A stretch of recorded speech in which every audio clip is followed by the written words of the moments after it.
Welcome and thank you all for coming. To start with, my first question to you is this. Who would rather be on a winning team than a losing team? Raise your hand.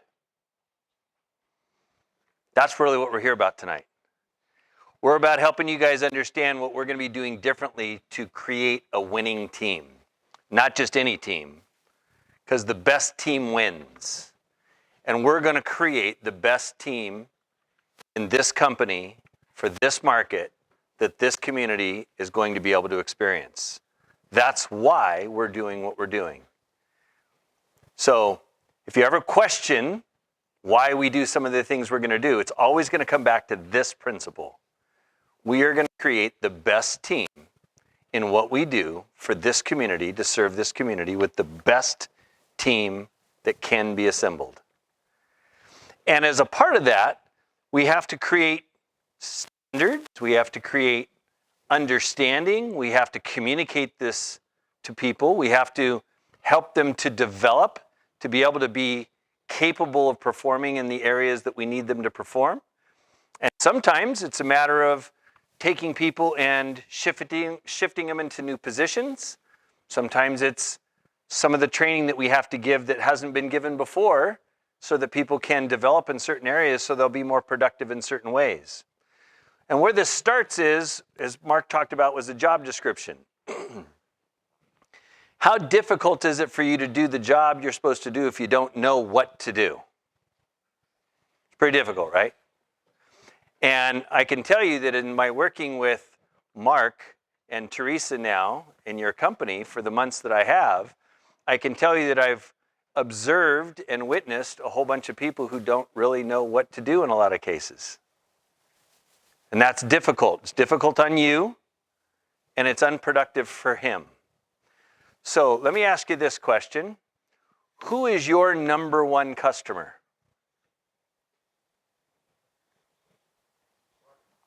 Pardon me? Say it out loud. You're exactly correct. Mark Stutzman's your number one customer for everyone in this room. You see, you're selling services that he's buying. He's your number one customer. And at the end of the day, if his team is going to win, how do you decide if a team is winning or not? How do you know? What kind of results? Repeat customers, increase. Well, ultimately, in business, the number one scorekeeping device is whether it makes money or not. Here's a guarantee. Any for-profit business that doesn't make money will not last long. Never happened that a for-profit business that doesn't make money sticks around very long. So, his number one score has to be to make money. You know what the benefits are of him and his company making money? You have your jobs. You have a buyer for what you're selling. Now, let me tell you something. I've been doing this for over 35 years. I've done this work internationally and nationally. And I've met few people that are as good a boss, as good an owner as that Mr. Mark Stutzman back there. You may not know that because you may not have interacted with him personally enough, but I've served over 300 businesses just in this valley. And I've worked with companies internationally and nationally. Fortune 500 companies all the way down to little one-person companies. And I can tell you there are few people who are of the quality of person as Mark Stutzman. So from that perspective, you've got the best customer, in my opinion, for what you're selling. Now, who's his best customer? Pardon me? You are. That's right. You're his best customer because without a great team, he can't go win all by himself. It's not possible. So it's a symbiotic relationship where you guys need each other to succeed. Now, your approach to this teamwork is very important. Any football fans in here? Got any football fans? Raise your hand if you're a football fan. All right, so a number of you will get my analogy here. Some years ago, there was a man by the name of Antonio Brown that was largely considered to be the best wide receiver in pro football. Why did he fail? No, he had great teams he was on. He was a horrible teammate. That's why he failed. You see, he thought so much of himself and paid no attention to what the team needed that he didn't cooperate with what the team needed in order for the team to win. And what Antonio Brown forgot is he couldn't win the game all by himself. So he got busted out of 3 really high-quality teams till nobody wanted to touch him. He became somebody nobody wanted on their team. And his entire career got cut short, all because he was a horrible teammate. Where does becoming a good teammate start? Incorrect. Where does it start? Incorrect. Where does it start? Within yourself is the right answer. You have to, in your own mind, decide every day before you come into the store, before you come into the business, today, I am going to do my absolute very best at everything I do all day long. Now, let me ask you another question. You don't have to raise your hand on this, but think about this for a minute. How many of you would like your paycheck to reflect the amount of time that you have nothing to do, so you do nothing? Don't answer the question, because I've been watching for a number of months. And this is the kind of thing that good teams don't do. Good teams, Kelly's point about the coach has to be organized and have to have a good plan. You're absolutely right about that, Kelly. And that's what we're improving by developing these job descriptions and an entire employee development plan and training plan and a performance management plan. That's the coach's job. What's the player's job? Somebody said support it. Listen to the coach. Execute. Who said that? Yeah, execute is the answer. At the end of the day, we can sit around and have all these meetings we want and talk about it, but if we don't execute it well, will we win? Nope. Those of you who are football fans, you may have the best quarterback on the planet, but if you don't block for him, what's going to happen? His career is going to get cut short. Right? Just ask somebody like Joe Theismann. It's important that you understand that this is a symbiotic relationship. You're as dependent on him as he is on you. And what he is now going to be starting to provide, something he's learned much more extensively, and he and Teresa have been studying very well for the last months. They've learned a ton about the importance of good leadership, which they're going to provide. It's now going to be your opportunity to decide to follow. And you're going to demonstrate this decision by what you do, more importantly than what you say. You see, there's an old proverb about a man who tells a story. A man had 2 sons, and he told one son to go work in the vineyard, and he said, okay, but then he didn't go. And he told the second son to go work in the vineyard, and the second son said no, but went and worked in the vineyard. And then the question is, which one did his father's will? It's not the one who said yes. It's the one who did yes. And so what you need to know is, what does yes mean? So that you can give a proper answer. So these job descriptions have been crafted so you will know that the position you presently hold, what it needs to have you do within that position so that the team will win. That's what's important about these job descriptions. Another piece is, you'll get to learn then, as this process continues along, you'll get to learn what the standards are. Because some of you misunderstand the standards. One of the reasons this meeting's taking place is we began this process, and as we started meeting with people, we found out we might have been using the same thesaurus, but we were using different dictionaries. Somebody says, what are you talking about, right? So a thesaurus is where you find the words. The dictionaries is where you find what they mean. And oftentimes people will use the same word and mean 2 very different things. So the example would be, if somebody rates themselves very high in a character trait like honesty, yet we talk about how we're not working for the entire time that we're clocked in on the clock, and we're still asking Mark to pay us for the entire time, Are we being honest? Is that high integrity or low integrity? You see, this is the kind of thing that we were discovering as we were talking, and we are now discovering what the standards really mean. And to be honest with one another about where we are, because that's where you start, and where you want to go is what we're trying to communicate from this point forward, where we want to go. Any of you ever use your GPS to go from point A to point B to figure out how to get somewhere? Use your phone, right? Pretty common. What happens if you're dishonest about where you are? Will the GPS work? It won't work. So it's critical that we and you are honest about the process. Honest about, in this case, with the job descriptions, in the 4 sections of a job description, you're honest when you give us your answers. I can promise you this, the ones who are going to be giving you your review or your evaluation are going to be honest with you.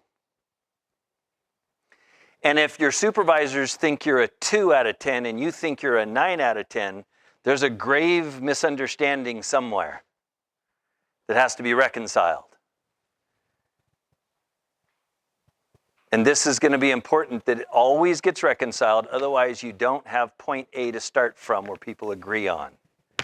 And if you don't agree on the baseline, you can't go forward accurately. I spent a lot of years homeschooling my children, and the neighborhood people would bring their kids over and say, hey, can you help us homeschool our kids? And I said, sure, but here's how we do it here. And we start with giving your child an aptitude test. We need to know what your child knows.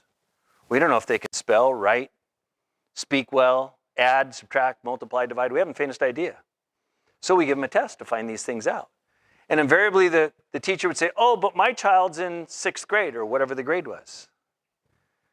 And I'd look at the parent and I'd say, now tell me how that helps me understand how your child understands the English language for reading and writing. Tell me how that helps me understand your child's understanding of logic paths and calculation paths, whether they know math at all or not. Because I can assure you, whatever school this child's going to in 6th grade, it's in their best interest for your kid to then go to 7th grade at that school. And then 8th grade at that school, because that's how they make money. My interest is in finding out where your child is and start there and teach your child, wherever that is, whether it's above or below that grade. In the same way, we're going to do the same thing here. These job descriptions are not a pass-fail. It's to help us find out what is point A and to effectively communicate to you what point B is, so you know what it is you're aiming at. And then you can decide whether or not you want to continue to sell your services like that to this company. Does that make sense? You can decide that. And anybody who says yes, we're going to do everything we can possibly do to help you do it very well so that everybody on the team wins. That's our commitment and our goal. And it's incumbent upon us to put the resources forward to make that happen. So these job descriptions have been created by myself with some help from Victor and Teresa and Mark and some other folks that have helped us get to this point. We're going to be developing an entire training plan for every position in the company so that not only new hires when they come on board are going to get trained, but so are the people who are already here who have not received appropriate training for their positions. They're going to receive that training. Some of that training is going to be training that has to do with the products that we sell or service. Some of it has to do with what Mark was talking about earlier, how to give great customer experiences to every customer that comes in the store. And then thirdly, what do you do if you don't have a customer in front of you? Now what? Right now, most of you don't know the answer to that question. And that's our fault. That's our fault.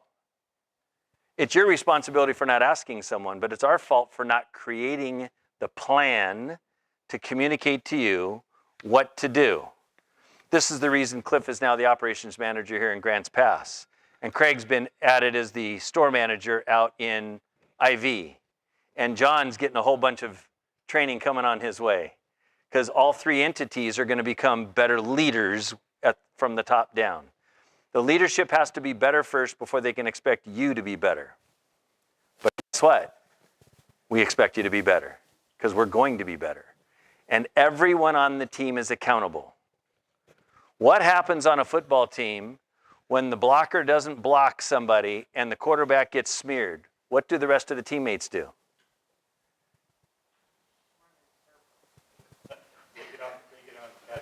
They get on the guy that missed the block. That's exactly what they do. That's what a team that cares about team performance does.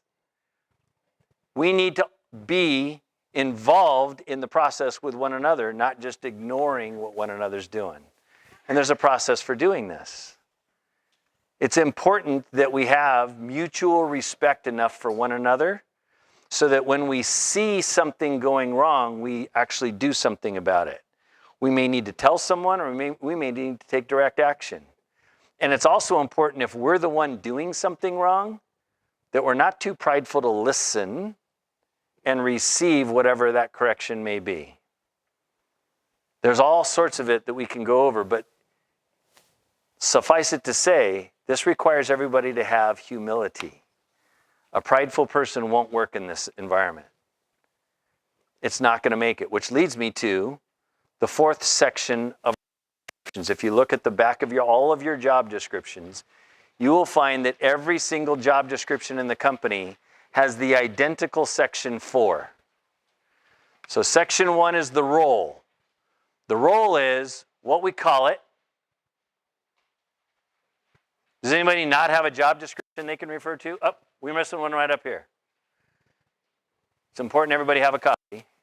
So in the job description, there's 4 sections. The role is what we call this position, what we want the outcomes to be, and who this position reports to.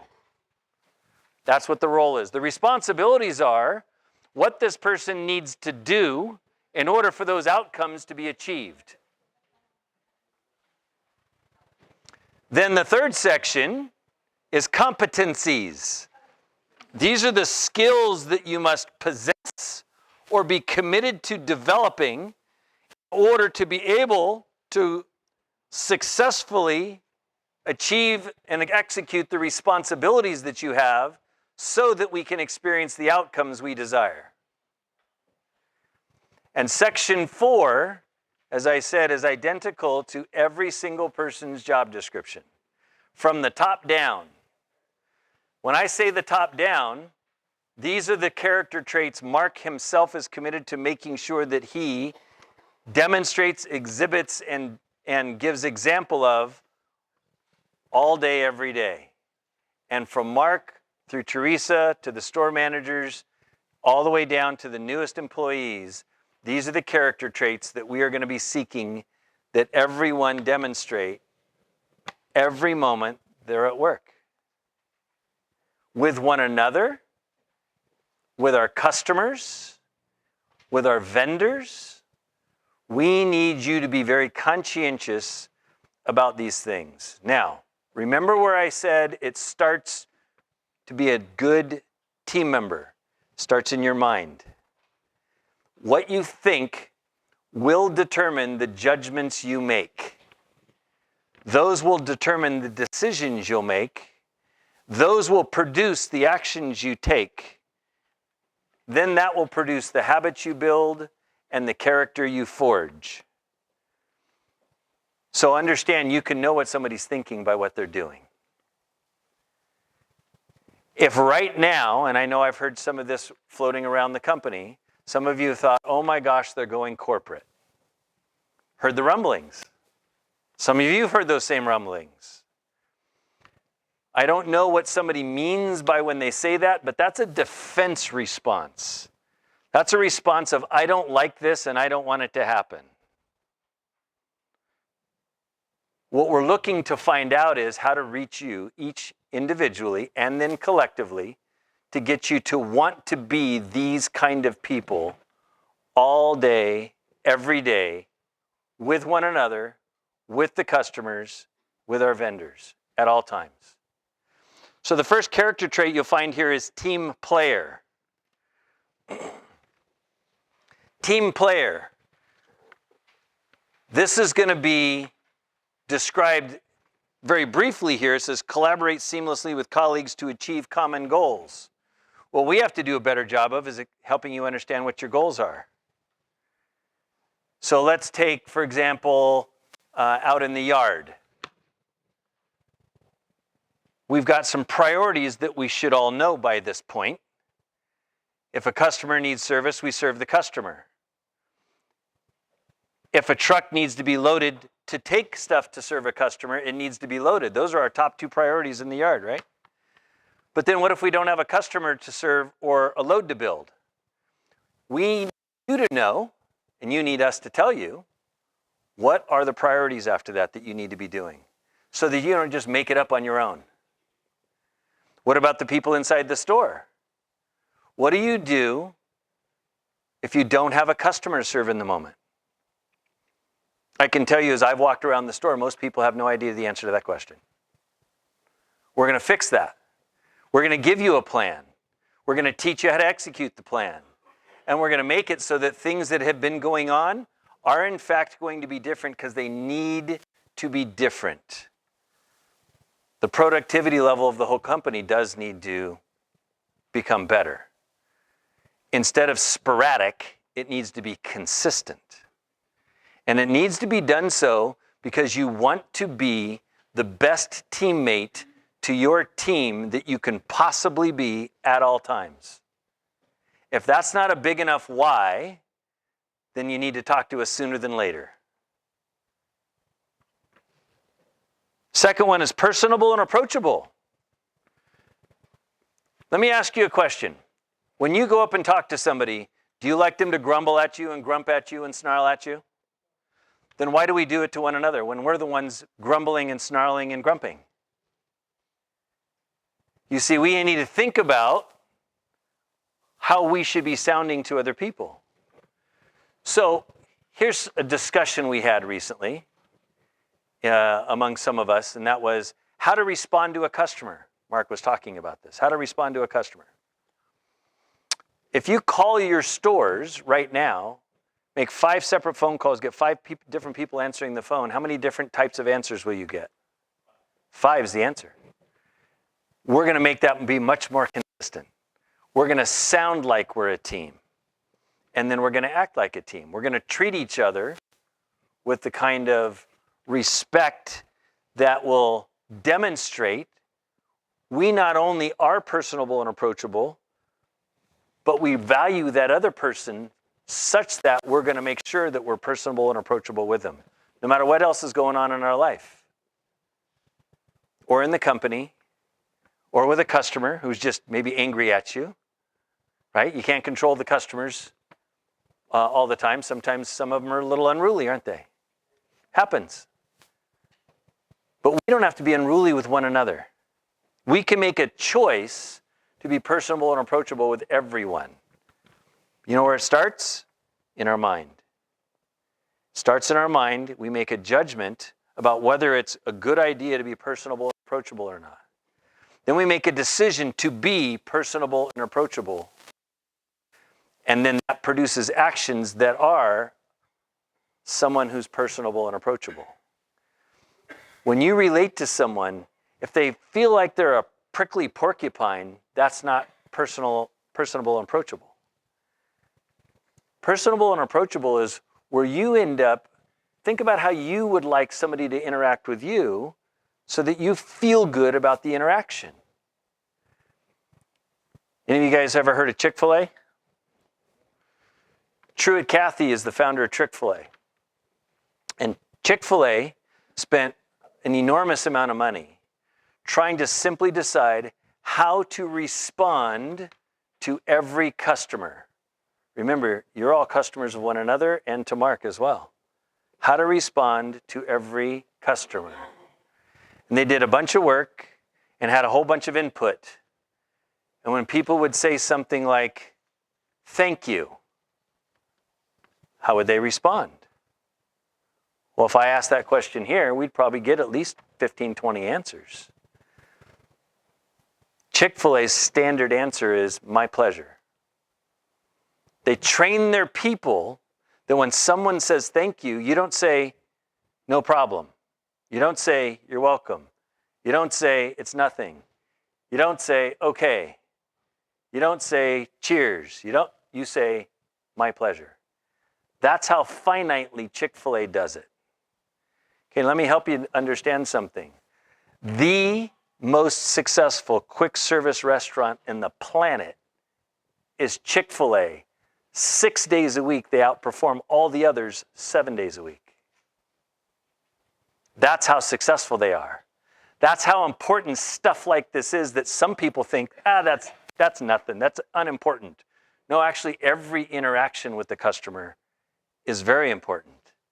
How we speak, what we say, and how we say it is really, really important. And that's why being personable and approachable is really important. If you go up to someone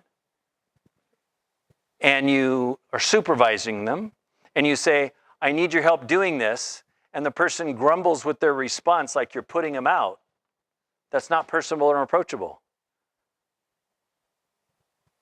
If you're supervising them and you come up to them and you're not kind to them when you ask them, that's not personable and approachable. If you're not intentional about being personable and approachable, unlikely you will be. Patience, remaining calm and composed, especially in challenging situations. There are challenging situations probably every single day in this business, multiple times a day. They come from customers, they come from vendor challenges, they come from other employee challenges, they come from real life circumstances that you can't avoid. Somebody really gets sick, somebody's car really breaks down, the computers really crash, whatever, the forklift really breaks down, whatever it happens to be, right? Dealing with it with patience is really important. To think through it rather than just react, rather than getting all bent out of shape and getting all wound up. Being patient through the process of whatever the correction is or whatever the development is. You see, one of the things about patience is we're also going to have to be patient with some of you who are not going to learn as fast as others. That's patience we're going to have to learn how to demonstrate as well. But here's the thing I'll commit to you, and that is this. Your development will take place if you're interested in developing. If you're disinterested in developing, we can't make you develop. There's nothing we can do about that. If you don't fix that, it's incurable. But those who want to learn and are interested in learning, we will demonstrate the patience of investing in you to become the best teammate you can be. Does that make sense? Any questions so far? Okay, now you all have these job descriptions, right? I'm going to go through the rest of the list, but if you notice next to each of these character traits, there are 2 lines to the left of each of these character traits. The far left line is for where you're to put your own number between 0 and 10 as to how you would rate yourself. 0 being low, 10 being highest. So when you look at the character trait being a team player, think about not just do you want to be a good team player, but have you been a good team player? And give yourself a rating. What's going to happen next then is Teresa and the supervisors who you're reporting directly to are then going to give you their opinion of their rating. And then you're going to discuss the similarities or differences, and you're going to finalize a starting point. If you say you're an 8 and they say you're a 2, and you guys talk about it and decide it's really a 2, then that's where you start. Now, what do you think the expectation is if somebody gets a 2 as team player? What do you think the expectation is? What would you expect of them if you had somebody on your team that it was a 2 out of 10? To improve, right? Real simple.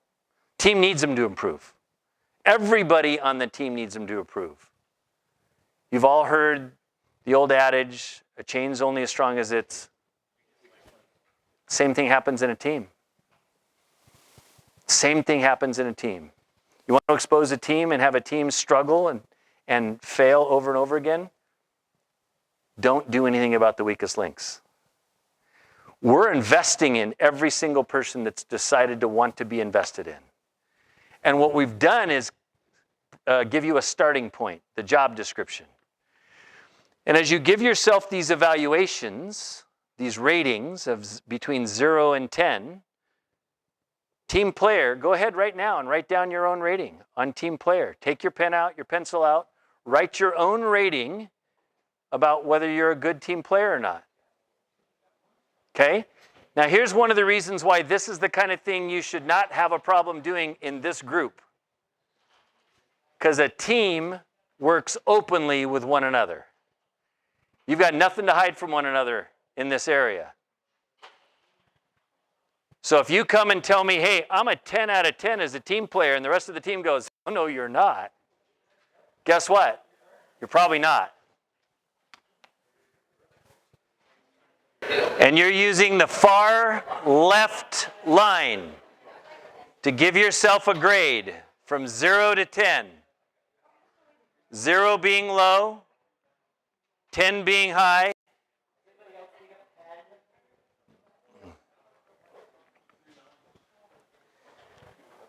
Here's another thing that's not a good idea. Being in any way dishonest about this. You can do this because of a lack of confidence, or you can do it because of excessive pride. A lack of confidence. Oh, I'm not good at anything. I wouldn't give myself a good grade on anything. You got to just stop that now. Be honest with your grade. Yes, sir. These gentlemen don't have the back page on theirs? You're missing yours too? You're missing the responsibility page 1. No, you just tell me. The back page is character. You've got character. You only have part of the character list. Okay, well, there's apparently a couple that were not the same entire list. So if you don't have team player on your list for any reason, then just at the bottom of your character list, write team player and give yourself a grade. Okay? We'll update your job description. What you're showing us is we're human too. And obviously we can make mistakes. So if your job description doesn't start with team player, then the first thing to write below the last character trait, which all of them should be golden rule. Anybody not have the golden rule as their last character trait? Okay, everybody's got golden rule as the last character trait, right? So right underneath that, write team player and give yourself a grade.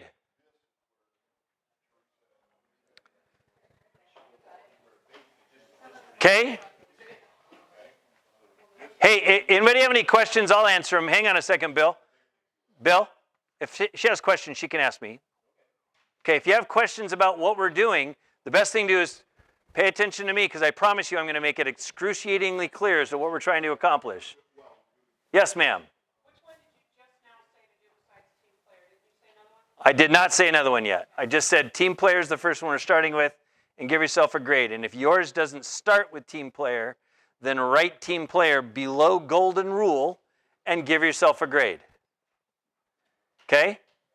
Ultimately, if you don't put it in the left-hand column like I've asked and you put it in the right-hand column, we're still going to know what your grade is. We're still going to be able to take care of it. Okay? We're not going to get lost. The next character trait is personable and approachable. So this is another one you may not have, because I just saw Cliff's, and his number 1 is my number 4. So the second one you should write under team player should be personable and accountable. I'm sorry, personable and approachable, sorry. Accountability is further down. Thank you. And the third one is patience. The third one is patience.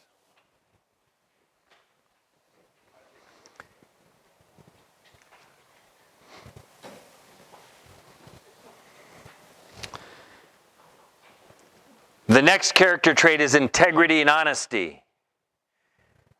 Most people measure this when they're in a business like this as to whether or not they've stolen from the company or not, taken something out of the store without paying for it. But honesty and integrity has to do with far, far more than that. I gave you one example earlier about how people spend their time throughout the day, and are they in fact working the entire time they're asking to be paid for? That's one area that affects honesty and integrity. Another is how we talk about one another, how we talk about the company, whether we're at work or out in the community. What we do about things that we see that maybe what you think of are wrong. You may hear something or see something that would be harmful to the company, maybe even harmful to another person. Doing something about it is what honesty and integrity is about. And sometimes honesty is hard. If somebody grades themselves as an 8, and then they ask me what I think, and I give them a 2, they might think that's hard. But what I'm going to give you every single time is honesty, no matter how hard it is. And every supervisor here is going to be taught to do that very thing. We're not going to pretend things aren't as they are. Honesty is critical. If you know how to get to point B, you have to know where you are at point A. If you're not honest about where you presently are, no amount of instructions for what route to take to get to point B are going to be any good to you. Humility. Humility is simply not puffing yourself up to be bigger than you are. So if you're really good at something, humility is not self-deprecating yourself. Humility is not saying, I'm no good at this, when you are good at it. That's not humility. That's actually false pride. Humility is, for example, Victor here. And I don't know most of the rest of you in the IT world, but I can tell you I don't hold a candle to Victor in the IT world. So I'm not going to sit there and try to school Victor on technology. It's not what I'm going to do. I can tell you that I'm not going to go sit down and have a conversation with Kelly and try to teach him how to be a better mechanic. Because I'm well aware that I am not anywhere near either one of those two men's capabilities in those two areas. But I'm not embarrassed at all about the things I am good at. I have to be good at what I do, otherwise I can't help the companies that I help. And so we're really good at a lot of things. But it's not being a mechanic, and it's not the IT world, I can tell you that. Team building, we're really good at. And a number of other things. Humility is not only knowing what you're really capable of, but don't take on something if you're really not capable of doing it. Let somebody know. I don't know how to do that. Or I'll be unsafe if I do that. Some cases in our business, that's a critical thing to admit. If you don't know how to tie down a load so that it's sound, then don't step up to do it by yourself. Ask somebody to train you. Get taught before you start doing things like that, because this can mean some real disastrous consequences.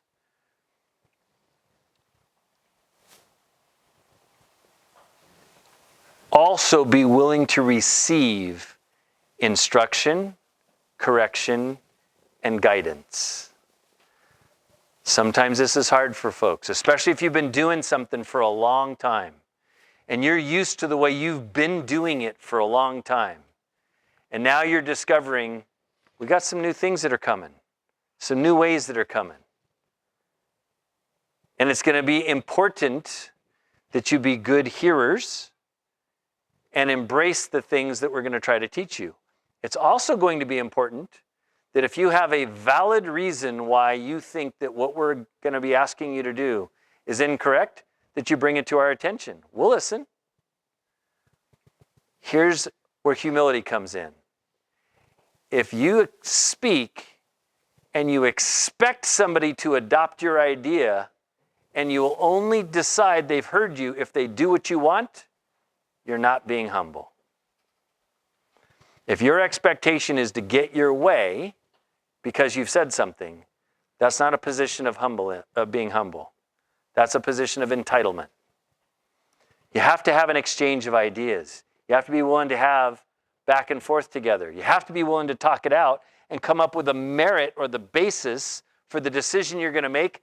Make that decision and move forward as intelligently and as experientially and as skillfully as you can.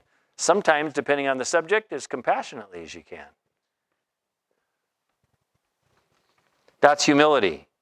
Cheerfulness and uplifting attitude. No Eeyores. You don't have to be Tigger or Cliff. But no Eeyores. Nobody likes interacting with an Eeyore. We might put up with it, but we don't like it. You don't like it when people treat you that way. If you go sit down at a restaurant looking for service, do you want the waiter or waitress to treat you like an Eeyore? No. You don't want the host or hostess to treat you like an Eeyore. We need to treat one another with a positive, uplifting attitude. We need to be speaking positivity in each other's lives. If we don't have something good to say, don't say anything. Wear a smile on your face. Find something to be happy about. It's a privilege, to be honest with you, to come to work and have the jobs you have and be able to work on the team that you're on. And if you don't believe me, I'll take you to some folks who can't do that anymore, and you'll see what a privilege it is. It's a privilege for us to have the capacities that we have to be able to do what we do. And to be positive about it and excited about it. You know what? I get up today and serve others. I get to go out and figure out all the ways I can benefit other people today. That's what having a cheerful and uplifting attitude is all about. It's positivity about the changes that are being made. It's also positivity about you contributing to the changes that are going to be made. Some of that contribution can be in following the direction we're giving you, and some of that can be the suggestions you're going to give about things you think that we should be doing. But positively, for the purpose of growth and development of the company, the betterment of the team. Compassion and service-minded. This means you don't come first. That's what it means. It means I don't come first. You remember what I just said a minute ago? I get to get up today and I get to use the gifts and talents that God gave me, that I have developed with His help, so that I can go out and interact with other people for His glory and their benefit. That's what I get to do. That's a privilege and a responsibility. And to have compassion and service-mindedness. Compassion is putting other people ahead of yourself. Instead of feeling like you're being put out or put upon. Believe it or not, it's not criminal to ask you to work for the 8 hours a day that you're being paid for. It's not criminal to ask you to stop doing what you're doing at the moment because we need your help somewhere else. And we need you to come over with a positive attitude and be willing to help out. Service-minded is looking for the opportunities to serve our customers and our community at all times. That's why we're here. Let me ask you a question. What do we sell that our customers cannot buy somewhere else? That's it. That's the one thing you have. Now, if you don't do it well, they can buy it everywhere else. The only way your answer will be true is if we provide service that's an excellent experience for every single customer. Who's your number one customer? Mark. This is really, really important for us to grasp. The next one is consistently positive. There's the sporadic parts of people that they like to point out their high points. It's a common trait. So if you have a couple of high points, but then you have a bunch of low points, When somebody gets into a discussion about how we need to improve our attitude around here, the first thing people tend to do is point to their high points. Wasn't I good there? And the answer is sure you were. The problem is it's not consistent. And so it's the low points that are the problem, not the high points. That's what we're here to talk about and work on. We need people to be consistently positive. We need people who will, by virtue of just their presence, their demeanor, their tone, their excitement, they will inspire others to be positive consistently. Just by your presence, did you know you can inspire somebody to be more or less positive based on what your presence represents?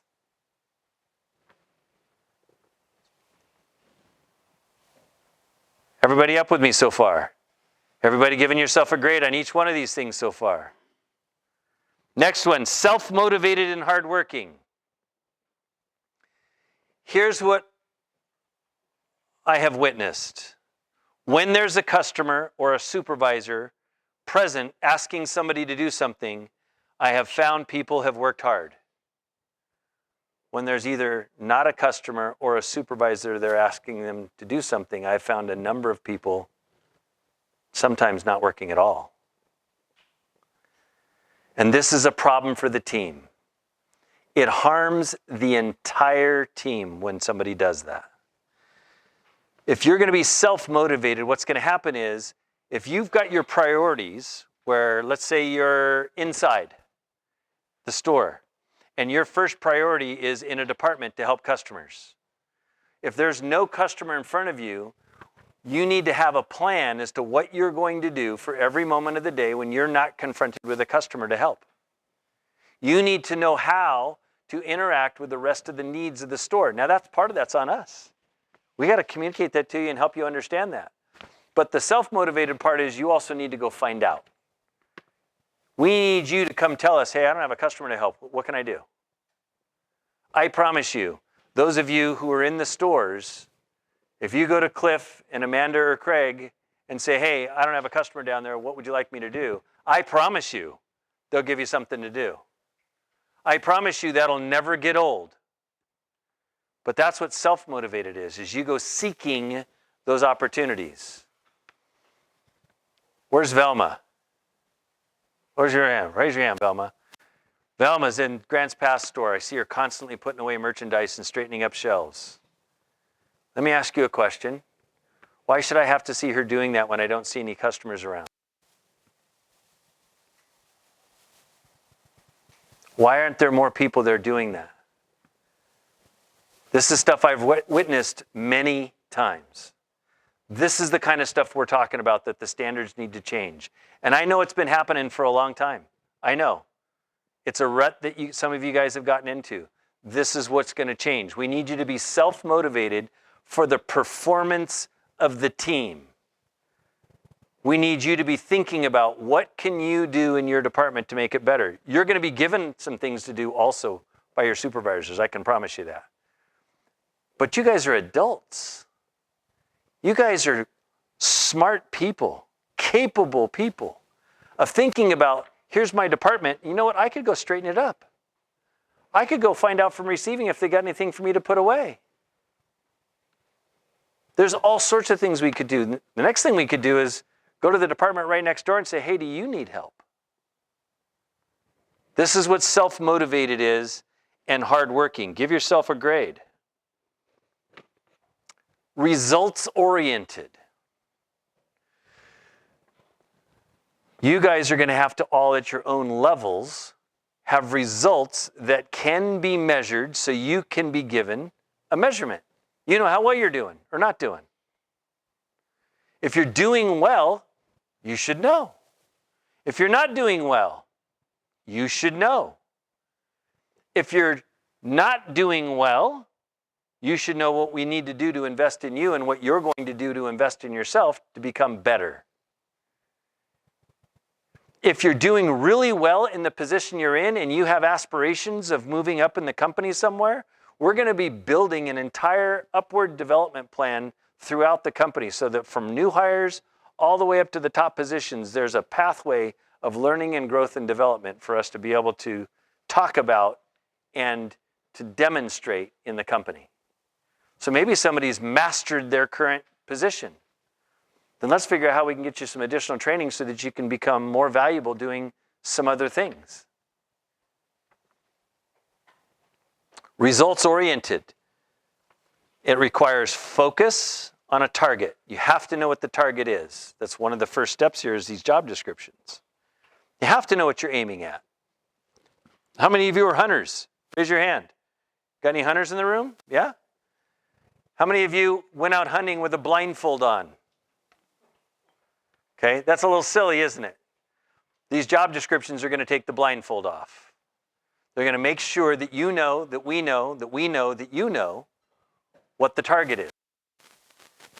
And then we're going to work together toward a common goal of helping you hit the bullseye and the target every time. And we're going to be looking for you to want to hit the bullseye of the target every day. Results oriented. Give yourself a grade. The next one is an incredibly difficult one for a lot of people. Accountability. You have to want to be accountable to be accountable. Somebody who does not want to be accountable won't be. Can't make somebody be accountable. Unless, of course, you're in a very different kind of environment. But in a business, you can't make somebody be accountable. They either want to be accountable or they don't want to be on the team. Accountability is somebody who is willing to be measured.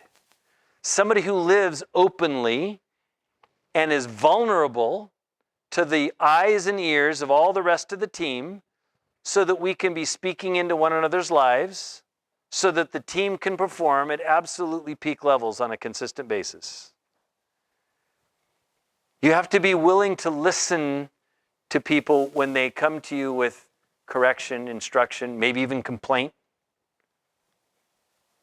Instead of just becoming offended because somebody's watching you or somebody's listening to you. I live a very, very open life. I have no problem with anybody coming up to me and giving me their evaluation of what they've seen or heard from me. Because I know how hard I work to make sure that what I do at all times is at a very high level. I don't ever relax that. But nevertheless, I live a very, very open life and permit anybody to come into me and say, I think what you did is wrong. And I'm going to say, why? If you can't tell me why you think what I've done is wrong, that's not accountability. That's just ridicule and mockery. If we're going to tell somebody we think what they've done is wrong, we have to tell them why we think what they've done is wrong. And the next question I would ask is, what do you think I should have done differently? If somebody can do these things, they've got my attention. I'm more than happy to have this discourse. Doesn't mean I'll still do what you want me to do, because you still might be wrong, but you might be right. And the only way I get to find that out is listen. And I'm going to have all three of those steps in the process for accountability. You can count on those steps from us from now on. If we think something needs to be improved, we're going to tell you what needs to be improved. We're going to tell you why we think that, and we're going to tell you what we think needs to be done in order for the improvement to take place. We're going to tell you what your part is, in our opinion, and what our commitment's going to be to you to help you achieve that. And then it will be your responsibility to do your part, not our part. And it will be our responsibility to do our part, not your part. And then we're going to get back together and say, did you do your part? Did we do our part? And we're going to be accountable to one another for the performance of our responsibilities and commitments. Give yourself a grade on how you've been for accountability. Next one is protectiveness. Protects the people, the brand, the assets, and the reputation of the company. Let me ask you a question. If a customer is looking for good customer service and they come to us and don't find it, what have we done to the brand? We've damaged it. It's exactly right. You know how hard it is to repair that? It's incredibly hard to repair it. So from the moment somebody drives into the parking lot or calls us on the phone, they need to be getting the very best customer service, receiving the greatest customer experience excellence they can find anywhere in our industry. Now, for a while, there are going to be things you're going to just try because you're going to hear the things we've talked about tonight, and you're going to try to implement some things on your own because you got to do something tomorrow, and you're not going to have the whole plan by tomorrow morning, right? We're not going to have all the reviews done by tomorrow morning, and you're not going to have everything exactly how to do what you're going to do. But hopefully what we're going to do is inspire you to achieve greatness each and every day from this day forward. And as we share with you some of the plans we have for how we're going to train everybody to interact with customers on the phone, how we're going to greet them in the store, how we're going to interact with them in the store, how we're going to interact with them out at their job sites, how we're going to interact with one another within the business. As we go through the process of teaching this, this is what you call cultural development. You guys have all heard about business culture before. We're going to be purposeful and intentional about building a culture of excellence, of compassion, and of people who genuinely are going to be these kinds of people with these kinds of character traits each and every day with one another and with our customers. If we do that well, we'll protect the brand. We'll protect the people. Now, sometimes when you hear protect the people, you think about physical protection. Somebody's going to come assault them and you got to step in. Let me tell you another great protection in business of the people. If you have 20 or 30% of the people who are not performing at a high standard, who are not working consistently, who are not accountable, who are not service-minded, who are not willing to be humble, who are not willing to be dedicated people, what do you think that does to the finances of the business? They go down, don't they? What happens when a business shrinks in its financial performance? What's that? People get laid off. That's exactly right. You want to protect the people? Look around here in this room. If you guys are genuinely a family with one another, you guys are genuinely a team, you're going to protect one another by making sure you work your utmost so that everyone in here doesn't have to worry about whether or not your performance will be the one that costs the company the financial ability to continue to employ the people we have. Give yourself a grade. And finally, the golden rule. One of the things I do when people have, what I'll say, have lost their minds when they come and talk to me, I'll wait till they're done vomiting all over me, and then I'll look right at them and say, would you like me to speak to you that way? Would you like me to treat you that way? Or would you like to start over? So if you hear me approach you that way, you'll know why. When you think about how you're going to treat other people, first think about how you want to be treated. Now, I've had some people in the past tell me some pretty awful things about how they want to be treated. So then I take this character trait and I scratch it out and I tell them how they need to treat other people. Treat other people the way you want to be treated. I've never met a person that when they're going out to get services somewhere wants to be treated poorly. I've heard people try to joke with me and tell me they do, but I've never met that person. When you go out and you're going to pay good hard-earned money for a service of some kind, whether it's dinner or coffee or at the store, what you don't want is people treating you badly. You'd actually prefer them to treat you compassionately, positively, enthusiastically. You'd like them to smile at you. You'd like them to engage with you, not for a big, long conversation, but just simple pleasantries, demonstrating that they're connecting human to human with you. See, if we treat each other this way, you're going to find the whole vibe in the business is going to become much more positive in some instances compared to what I've seen. And whether it's peak time of the morning and we got tons of customers and everybody's scrambling and working hard, or it's 5:30 at night and there aren't many customers in the store, we need to always be working very diligently. And here's the last point I'll make about the last character trait. Treat other people the way you want to be treated. I gave you an example earlier about what happens when you are on the clock and you don't apply yourself diligently to work. Would you like your paychecks to reflect that cut in pay? What if a camera was watching you at all times and all the moments that you stopped working or went out and wasted somebody else's time in a conversation, your paycheck started getting docked and it was an automated process? Treat other people the way you want to be treated. If you're going to ask your number one customer over there to pay you for an 8-hour day work, then give them an honest, full, diligent, high-level 8 hours and make it worth them paying you for the 8 hours. Otherwise, the golden rule is being broken. You're not treating other people the way you want to be treated. You want to be treated better than other people. That's a problem.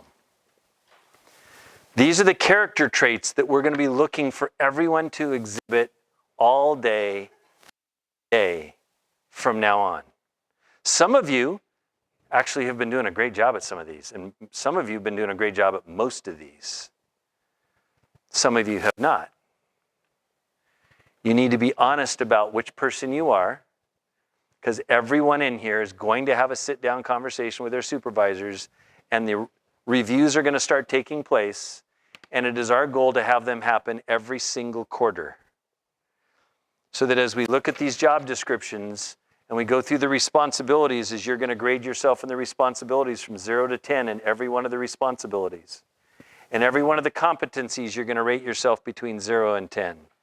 And our goal is going to be to invest in you quarter by quarter to get every single one of these grades in the responsibilities, competencies, and character all to a 10. And as soon as you think nobody's perfect, you strive for perfection to produce excellence. If you're not striving to perfection, what's the point?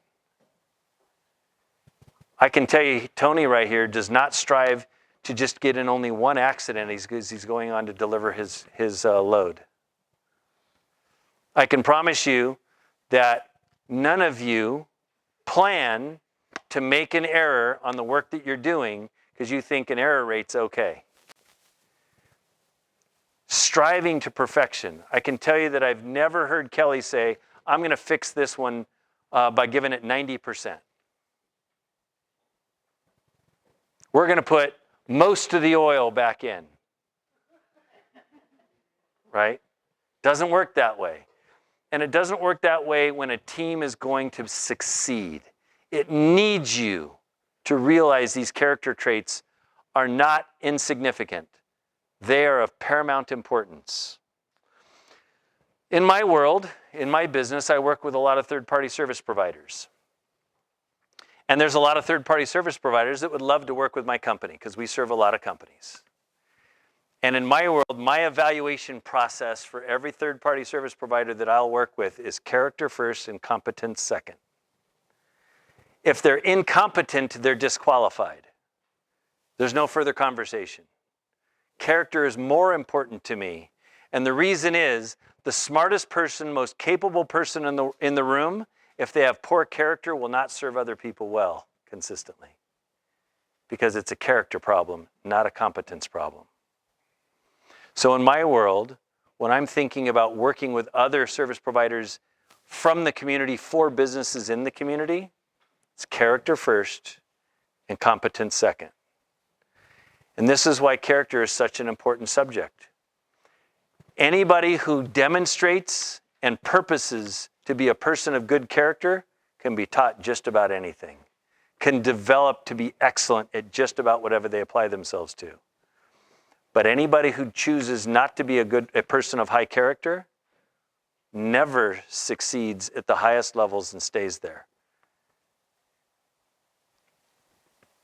It's really important that we embrace what we're about to do as a company.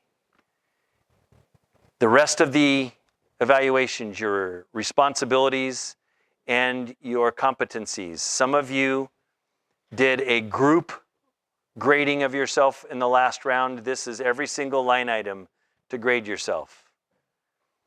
And then once you've given yourself a grade on every single line item, you need to turn these back in to Teresa and Shannon and I'm not sure who else is going to collect them. Teresa and Shannon, I think, just the two of them. And our goal is we're going to start with the leaders and work our way through the company. And we're going to get around to everyone. And we're going to make a plan with everyone, a plan for how to build everyone up to be the absolute best teammate they can be, to produce excellence for one another, for your number one customer, and for the community. Do you have any questions? Is anybody unclear about anything? Does anybody have any objections? Now's the time to bring them up. Then we're looking forward to the opportunity of working together.